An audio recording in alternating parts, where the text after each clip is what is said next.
Presiding अफसर इसहाक डार की ज़ेर सदारत सेनेट का इजलास नौमुंतखब 41 सेनेटर्स ने हल्फ उठा लिया। फैसल बाबडा और मौलाना अब्दुल वासे ने हल्फ नहीं उठाया। 12:30 बजे चेयरमैन और डिप्टी चेयरमैन सेनेट का इंतखाब होगा। नून लीग ने सैदाल खान नासिर को डिप्टी चेयरमैन सेनेट नामजद कर दिया।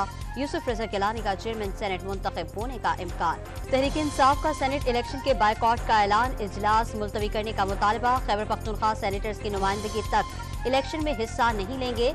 ऐवान बाला नामुकम्मल है। चेयरमैन और डिप्टी चेयरमैन का इंतखाब गैर कानूनी होगा।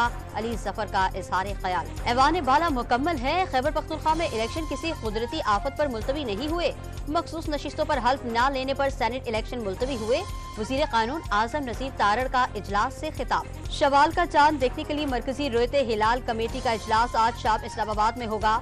महकमा मौसमियात के मुताबिक ईद उल फित्र का चांद नजर आने का कवी इम्कान। मुल्क के बेशतर हिस्सों में मतला साफ होगा। नजर आने के लिए चांद की उम्र भी पूरी होगी।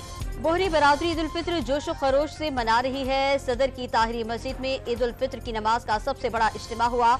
मस्जिद के बाहर और अतराफ सिक्योरिटी के सख्त इंतजाम किए गए। पुलिस और रेंजर्स की भारी नफरी तैनात थी। इसराइली तैयारों की गजा में मगाजी कैंप पर बमबारी, मेयर समेत कई अफराद शहीद। 24 घंटे में 38 फलस्तीनी सहूनी फौज की दहशतगर्दी का निशाना बन गए। रफा में जमीनी ऑपरेशन के लिए तैयारी मुकम्मल, तारीख भी मुकर्रर कर ली है। इसराइली वजीर आज़म का दावा।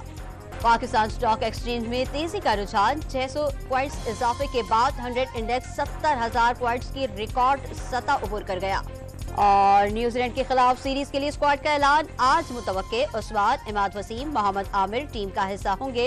इरफान नियाजी को भी मौका मिलने का इम्कान।